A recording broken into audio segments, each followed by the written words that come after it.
오늘 교회의 직분들, 교회의 직분에 대해서 잠깐 살펴보겠습니다.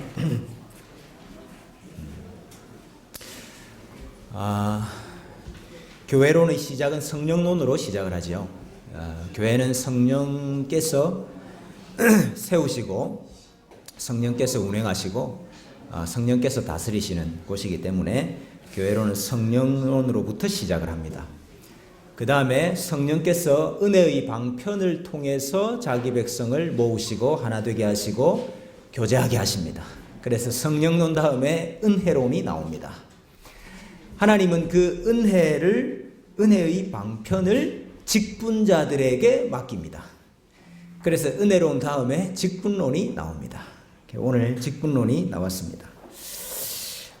직분이 뭐냐? 은혜의 방편을 수행하는 방법. 하나님께서 자신의 은혜의 방편을 시행하시는 방법이 직분입니다. 은혜의 방편을 행하는 곳이 우리 지난주에 뭐라고 그랬습니까? 예배죠. 은혜의 방편을 행하는 곳이 예배입니다. 그래서 직분이 예배에서부터 나왔습니다. 그래서 사도행전 6장에 보면은 두 가지 디아코니아가 나옵니다. 두 가지 봉사가 나옵니다. 하나는 말씀의 디아코니아가 나오고 또 하나는 성찬의 디아코니아가 나오죠. 구제가 나오죠. 그래서 신약 성경은 두 가지 직분에 대해서 말하고 있다. 이렇게 보는 것이 맞습니다. 베드로전서 4장 11절에도 만일 누가 말하려면 하나님의 말씀을 하는 것 같이 하고 누가 봉사하려면 하나님이 공급하시는 힘으로 하는 것 같이 하라. 여기 두 가지를 이야기하는데 하나는 누가 말하려고 하면 하나님의 말씀을 하는 것 같이 하고 누가 봉사하려고 하면 하나님이 공급하시는 힘으로 하는 것 같이 하라. 이것이 하나는 말씀의 봉사요, 하나는 섬김의 봉사를 말하고 있습니다. 두 가지 직분을 말합니다. 신약 성경 다른 곳에도 다 이렇게 보면은요. 사도행전 6장 1절 4절, 빌립보서 1장 1절, 디모데전서 3장 또 5장, 또 베드로전서 4장 이렇게 보시면 초대 교회의 직분은 장로와 집사였습니다. 장로와 집사. 장로는 주로 유대교 교회 안에서 장로라 그렇게 했고 이제 헬라권 교회에 가면은 이 장로라는 이름이 감독이라는 이름으로 불려집니다. 그래서 장로와 감독은 같은 말이고 장로와 집사라는 두 가지 직분이 있습니다. 지금 우리는 몇 가지 직분이 있습니까? 우리는 세 가지 직분이 있죠. 목사와 장로와 집사 이렇게 세 가지 직분이 있습니다. 세 가지 직분이 유래되게 된 이유 근거가 어디 있습니까? 시작이 어디 있습니까? 칼빈이죠. 칼빈이 신약 성경에 나오는 이 장로직을 두 가지로 나누었습니다. 하나는 가르치는 장로요, 하나는 다스리는 장로로 이렇게 두 가지로 나누었습니다. 원래 칼빈이 애초부터 삼직분을 이야기한 것이 아니고 기독교 강요 초판을 냈을 때 1536년 8월 그리고 제네바 신앙고백 1536년 11월 달에는 두 가지 직분을 이야기를 했어요. 사도들의 말씀과 성내전 집례를 이어받은 목사직과 집사직에 대해서만 이야기를 합니다. 그런데 1543년에 로마서 12장 8절을 주의하면서 감독들과 더불어 도덕의 견책과 권징의 임무를 띠고 있는 어떤 부류의 사람들이 있어야 한다. 이렇게 이야기를 했어요. 그리고 디모데전서 5장 17절 주의를 하면서 디모데에게 보내는 편지에서 바울은 장로들을 두 종류로 구분한다. 즉 말씀에 사역하는 자들과 말씀 사역에 종사하지는 않지만 잘 다스리는 자들이다. 이렇게 주의를 했습니다. 제가 디모데전서 5장 17절을 한번 읽어보겠습니다. 잘 다스리는 장로들은 배나 존경할 자로 알되 말씀과 가르침에 수고하는 이들에게는 더욱 그리할 것이니라. 이렇게 했는데 여기 앞에 잘 다스리는 장로와 뒤에 말씀과 가르침에 수고하는 이들을 두 가지로 나눈 것이죠. 장로가 두 가지다. 말씀을 전하는 말씀의 장로가 있고 다스리는 장로가 있다. 이렇게 해서 목사와 장로와 집사 이렇게 삼직분을 주장을 하게 됐습니다. 여러분 지금 이 본문에서 말하는 것이 장로라는 하나의 직분에 두 가지 직임이 있다는 이야기입니까? 아니면 두 가지 직분이 있다는 이야기입니까? 여러분 이게 어떠신 것 같아요? 이게 뭐 사실 다 해석하기 나름입니다. 예, 해석하기 나름인데 두 가지 직분으로 보느냐 아니면 하나의 직분의 두 가지 직임으로 보느냐 여기에 따라서 좀 달라지죠. 우리 그 화란에서 교회 정치, 교회법으로 이제 박사를 받으신 성희찬 목사님, 칼빈이 장로의 기원에 대한 명확한 성경적 근거를 제시하지 못했다 이렇게 평가를 했어요. 신대원 원장하셨던 변종길 교수님, 장로직의 구분을 절대화할 수 없다. 성경은 두 개의 장로직을 말하고 있는 것이 아니고 한 장로직의 두 가지 역할에 대해서 말하고 있다. 디모데전서 5장 17절은 직분상의 구분이 아니고 기능상의 구별이다.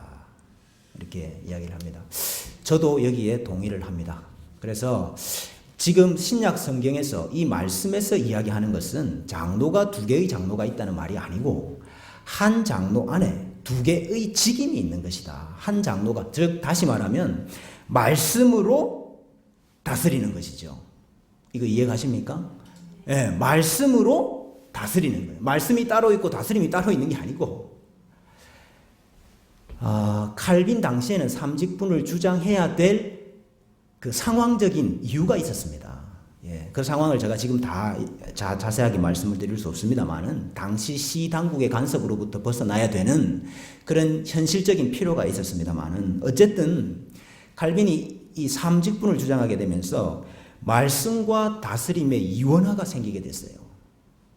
칼빈이 그것을 의도하고 삼직분을 나눈 것은 아니지만은 어쨌든 부작용이 생겼죠. 그래서 말씀이 따로 있고 다스리는 것이 따로 있는. 그래서 저는 이 말씀과 다스림의 이원화를 좁혀야 된다. 저는 그렇게 생각을 합니다. 그래서 목사와 장로가 마치 한 사람처럼 움직여야 된다. 저는 그렇게 생각해요. 직분의 높낮이가 있는 것은 아닙니다. 직분, 어떤 직분은 더 높고 어떤 직분은 더 낮고 그런 건 없습니다. 그러나 모든 직분은 말씀에 종속되어 있어야 됩니다. 말씀을 떠나서 다스림이 없고 말씀을 떠나서 섬김이 없어요. 말씀으로 다스립니다. 그래서 저는 모든 직분자들은 말씀에 정통해야 된다. 그렇게 생각합니다. 그것이 없이는 직분을 제대로 수행할 수가 없습니다. 섬기는 것은 말씀을 떠나서 그냥 내 마음만 있으면 되는 겁니까? 그렇지가 않습니다.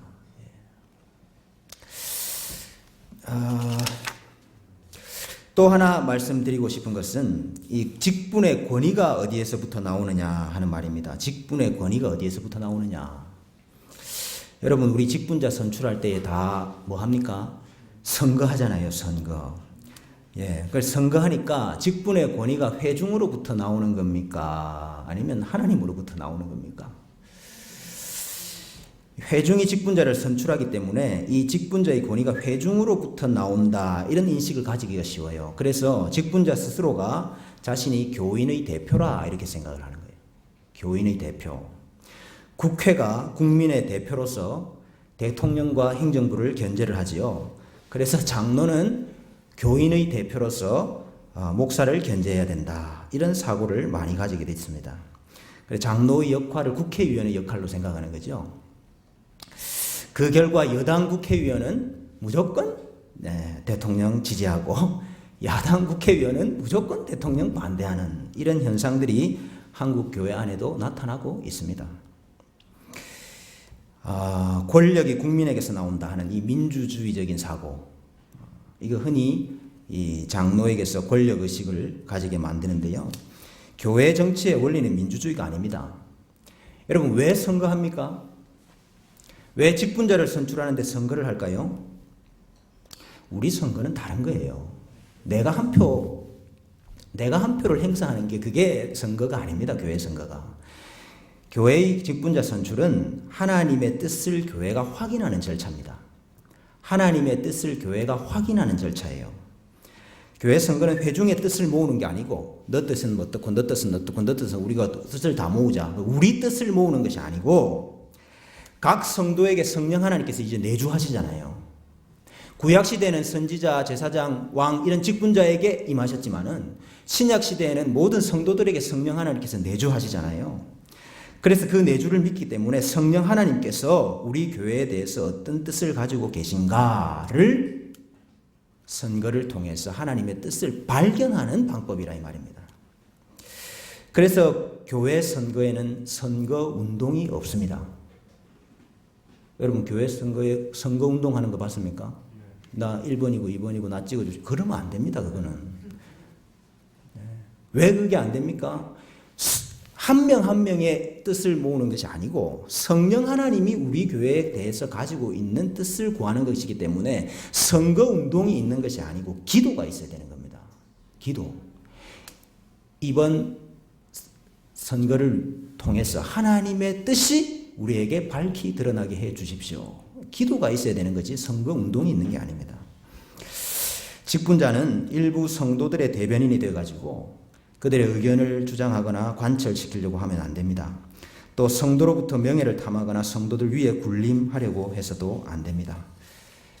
은혜의 방편을 시행하는 것이 직분자입니다. 이것을 우리가 꼭 기억해야 되겠다. 우리 교회의 직제를 한번 살펴보면요. 우리 창설 직원이 있죠. 우리 교회의 창설 직원. 창설 직원이 누군지 아십니까? 제일 처음에 개척교회 시작할 때 사인하신 분들입니까? 창설 직원. 창설 직원이 사도죠, 사도. 예, 사도가 교회의 창설 직원입니다. 항존 직원이 있죠. 항존 직원. 항존 직원이 무슨 뜻입니까? 항존. 죽을 때까지 한다 이 말이 아닙니다. 보통 이게 또 죽을 때까지 한다 이렇게 또 생각하시더라고요. 항존 직원이라는 것은 교회가 존재하는 한 반드시 있어야 되는 항상 있는 직분이다 이 말입니다. 항상 있어야 되는 직분이 뭡니까? 목사와 장로와 집사입니다. 예. 권사는요? 권사는 우리 한국 교회의 독특한 직분이죠. 예. 여집사라 이렇게 말하면 될 것 같습니다. 여집사. 그래서 예. 그래서 성도를 돌아보고 기도하는 일을 위해서 교회가 필요에 세운 직분입니다. 준직원이 있죠. 준직원이 누굽니까? 강도사와 목사 후보생이 준직원입니다. 예, 강도사와 목사 후보생. 임시직원이 있습니다. 임시직원이 누굽니까? 전도사와 서리집사가 임시직원입니다. 그래서 매년마다 다시 임명을 하죠. 예.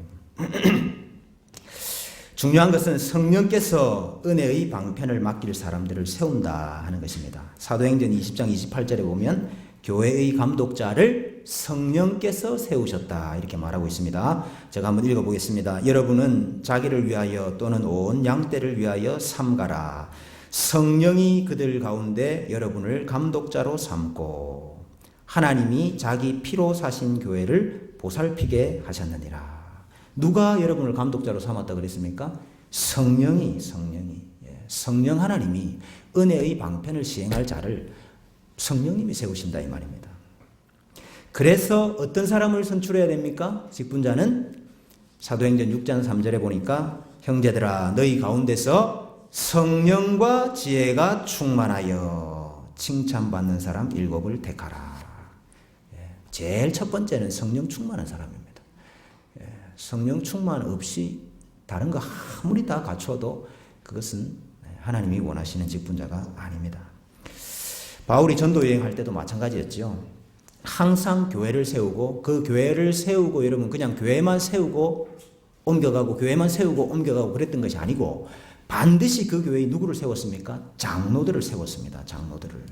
각 교회에서 장로들을 택하여 금식 기도하며 그들이 믿는 주께 그들을 위탁했다 이렇게 되어 있습니다. 예. 여러분 바울의 두 번째 선교 여행은 각 성에 세워진 그 교회의 장로들을 살펴보려고 간 거예요. 예. 그러니까 지금 우리처럼 노방전도식으로 바울이 전도를 한 게 아니다 이 말입니다. 여기 가서 조금, 여기 가서 조금, 여기 가서 조금, 그 다음은 모르겠다. 이렇게 전도한 것이 아니고 선교한 것이 아니고 항상 가서 교회를 세우고 그 교회를 맡을 말씀과 다스림과 성례를 행할 수 있는 장로들을 세웠다 이겁니다. 항상. 그래서 바울의 선교는 교회다. 교회 선교다. 이렇게 말할 수 있습니다. 디도서 1장 5절에도 내가 너를 그레데에 남겨둔 이유는 남은 일을 정리하고 내가 명한 대로 각 성에 장로들을 세우게 하려 함이니. 예수님을 가리켜서 우리의 목자요 감독이라 그랬습니다. 예수님께서 사실은 장로이시요. 장로이시고 감독이시다. 그래서 우리 예수님께서 그랬듯이 양무리를 잘 치고 잘 감독하라 이렇게 명령하고 있습니다. 그래서 목자들이 이를 잘 준행하면은 목자장께서 예수님께서 그들에게 생명의 면류관을 주실 것이다 그랬습니다. 그래서 모든 종교 개혁자들의 이 교회관은 직분 그리고 그 직분자가 행하는 은혜의 방편 그거 가지고 교회를 세울 수 있다 그렇게 이야기를 했어요. 루터는 설교가 있는 곳에 교회가 있다 이렇게 얘기를 했고요. 칼빈은 말씀이 순수하게 전파되고 성례가 집행되는 곳에 교회가 있다 그랬습니다. 프랑스 신앙고백은요, 목사가 있는 곳에 교회가 있다 그랬어요. 여러분, 이 목사 개인이 있는 곳에 교회가 있다 이 말이 아니고 목사가 있어야 뭐가 있다는 말입니까? 은혜의 방편이 행해진다 이거예요. 그 은혜의 방편으로 교회가 세워지기 때문에 목사가 있는 곳에 교회가 있다 이렇게 고백하는 겁니다. 목사 한 사람 개인을 말하는 것이 아니고. 로마서 14장에 그런즉 그들이 믿지 아니하는 일을 어찌 부르리요 듣지도 못한 일을 어찌 믿으리요 전파하는 자가 없이 어찌 들으리요 보내심을 받지 아니하였으면 어찌 전파하리요 기록된 바 아름답도다 좋은 소식을 전하는 자들의 발이여함과 같으니라. 교회는 하나님의 말씀이 순수하게 전파되고 성례가 순수하게 전파되어야 됩니다. 시행되어야 됩니다. 이를 위해서 우리 모든 성도님들이 함께 기도하고 하나님의 교회가 정말 말씀의 반석 위에 든든하게 세워질 수 있도록 함께 힘을 모으는 직분자들이 되어야 될 줄로 믿습니다.